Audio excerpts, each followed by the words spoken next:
Laura A. Grace here, the author of Dear Author, Letters from a Bookish Fangirl, Teen Lines of Poetry collection, and Finding an Anime Devotional for OTAKUS, which is free on a variety of platforms. I'll leave a link down below in case if you'd like to check it out. Happy Wednesday, my friends! I'm so excited that you're here. Super excited for Top 5 Wednesday videos as always. Let's just jump right in because I am ready to gush and talk about these manga titles today. But if you're not familiar with Top 5 Wednesday was formed by Lainey back in 2013.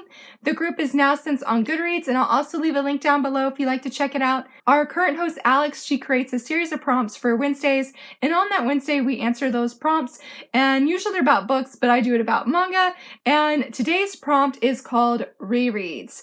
Alex talks about how there are just books that no matter how many times you pick them up, you could just keep rereading them because you enjoy those books so very much. So she asks, what are some books that you want to reread? And there are so many. I love the idea of rereading manga, but I don't always commit to rereading manga because of all the new releases that are coming out. But I want to do a shout out to Meet the Weeb Family Mom because she has been doing I think it's called Reread Manga Challenge, and she's even shared that on Sundays. Usually she rereads manga, and I sort of started doing the same thing where I'll just pick up a title off my shelf and sort of start rereading it. I recently did that with Snow White with the Red Hair. I won't commit to the whole series, but I was rereading volume 1 of Snow White with the Red Hair, and I was just I forgot how much I love this series. So I'm just really excited to gush about these manga titles that I really want to reread this year, or just at some point. And in no certain order, I have to start off with Haiku, specifically volume 42.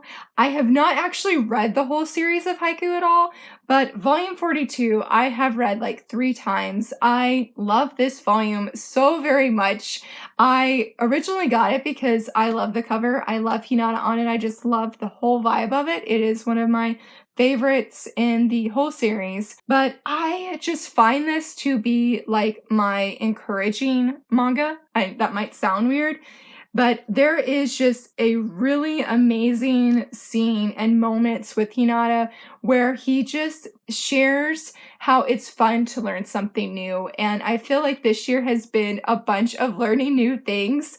And so I just find that if I'm feeling down or sort of unsure if I should start a new venture, with my pins, for example, my enamel pins, that I just go back and I reread this, and it just lightens my heart and encourages me. And I love Hinata. I'd say all the time that he is my fictional senpai, and he really is.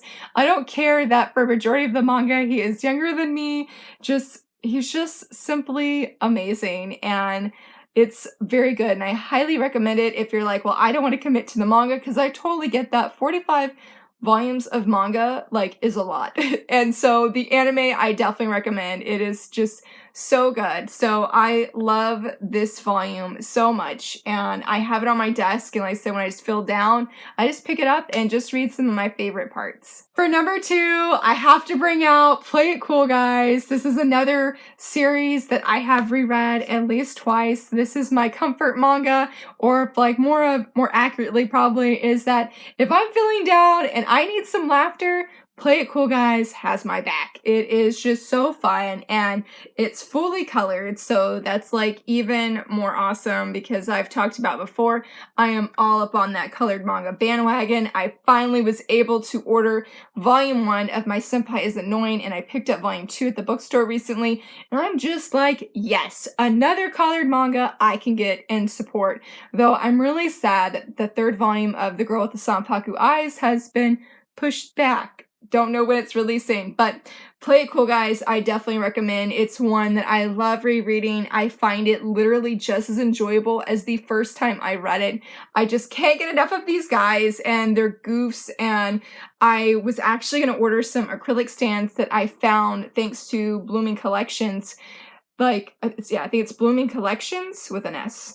And I just, oh my goodness, I love them. And I was I sort of wish I would have not backed out and actually got those acrylic stands, because they just make me happy. And you need that manga that just makes you happy. especially after a long, rough day, and you can just go into these characters' lives and just have a great time, just like you did the first time. For number 3, it's pretty different, and that is Sayonara Football. This is like, I feel like my girl power, kick butt kind of series. I love this manga series. I know that there's more volumes after these two, Sayonara Football, Farewell My Dear Kramer, but these two hands down are my favorite. I love Nozomi.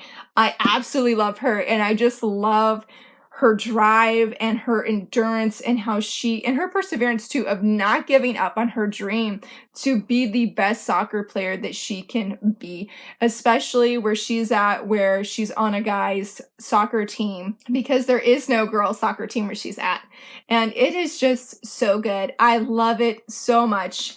I thought the ending was good, and it's just, man, I need to go back and reread it. Like, I remember how excited I was when I did the first, like, video review of Volume 1, and I had gotten a NetGalley arc of it, and I pre-ordered that thing as soon as I was done reading, because it just spoke so much to my heart and just got me fired up. And I love that feeling too. I love when you can get those manga that fire you up and just get you super pumped and just like, you know what, I can go take over, and I was about to say go take over the world. Don't take over the world, but like, I guess, you know, that metaphor that you can just go out and do all of the things. And I also have a review of Volume 2 if you would like to check it out as well, because this one, like I said, the ending was really good, and I needed to gush about how it ended because I love the whole series. It's very good and highly recommend it, especially for a short sports manga, since they're usually pretty long. For number 4, we cannot talk about rereads if I don't bring this up, and that is A Sigh of Affection.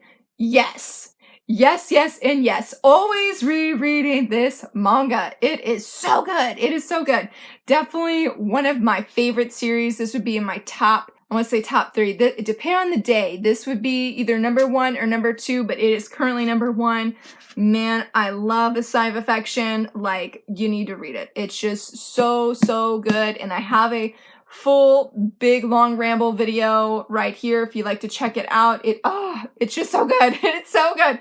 It's hard to talk about this series like just at any time because I just get so excited, and literally every time I get a new volume, I reread it that same day. I read it once, like I just fly through it, and then after that I like giggle, do whatever, like just get the feels out of my system, and I come right back to it that same day and reread it, but at a much slower pace. And I'm glad that I do that, because when I was rereading Volume 3, I realized I missed like a whole page. Like, I don't know what happened. I'm just gonna say, because I was so sucked in and in the moment that I didn't realize that like I had skipped a whole page. So I love this series. This is one I could reread anytime and just super duper enjoy it every single time. For number 5, it is a one-shot, and I'm going to say My Father is a Unicorn. This is a great one to reread. I think I've read it about 2 or 3 times. It's just a short story that is just really enjoyable. I like the unicorn lore a lot, and like just what the manga does. And every time I've picked it up, I always forget how funny it is and how much it makes me laugh, because I remember my friends had recommended it to me and they thought it was funny because of the title. And I was like, well, why wouldn't I get it? I really like unicorns and I need to know like what is going on in this story.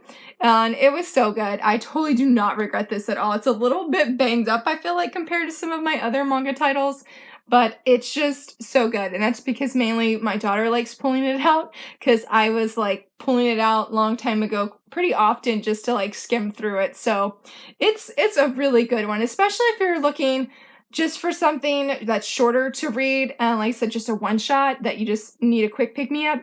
This is a good one. And I'm gonna have one more. I'm gonna do an honorable mention this week, and that is Beauty Pop. I want to do a shout out to Shoujo Cat, because she had shared Beauty Pop very recently, this week actually, about Beauty Pop. And I was like, I love Beauty Pop. And I was so sad to find out that this series has actually gone digital from Viz Media. So it's going to be like even harder to find. And it just, when she shared about it, I was like, man, I forgot how much I love Kiri and just all of these characters. They are really great, and it's an interesting manga, and I feel like it's just a lot of fun, a lot of good dynamics, and the main dude can sometimes be pretty mean. He's pretty grumpy, actually, when you first meet him, to be honest. But it is a really good series, and I would definitely recommend it. I need to reread it because I really enjoyed it. The first time I got it was from the library, and I have not actually reread or picked up my own personal copies of reading this series. So when I saw that the prompt today was rereads, I was like, this is one that I need to reread, because I was originally going to say Library Wars, but I feel like I'm always talking about how I need to reread that. I was like, let's do something different. Let's do Beauty Pop, because it is one that I do need to reread. And what's pretty cool is that in the 10th volume, I ordered it from Right Stuff a long time ago, and it actually has stickers. I have not taken them out because I'm like, I don't want to take them out and then like put them on something and then eventually get rid of that.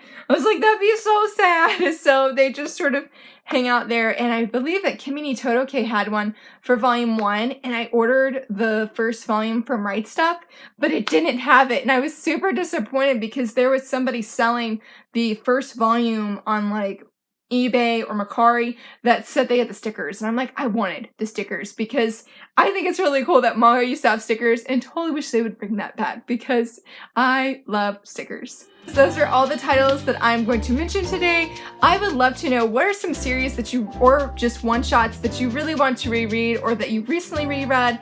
I would love to hear about them because rereading manga is really fun, and just going back into those characters' worlds that we just love and adore so very much. If you enjoyed this video, please give it a thumbs up and subscribe, and thanks so much for watching. Bye!